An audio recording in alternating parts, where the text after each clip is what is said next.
Ayan yung mga sumisingit sa spring. Mga gulay-gulay. Ayan, toothpick, mop string, walis ting-ting, tapos barbecue stick. Ayun.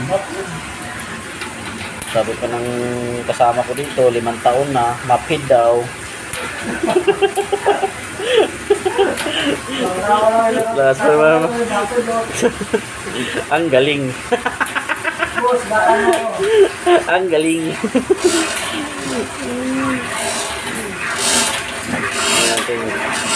Didos lang yung tubo niya dyan mga insan sa bungat, pero doon sa ano yan, 4 na yan. Maliit lang yan dyan sa bungat. Ayan o.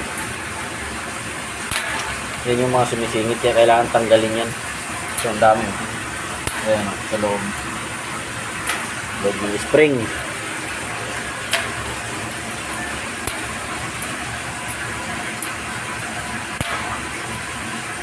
Mga basher namin dyan, I love you.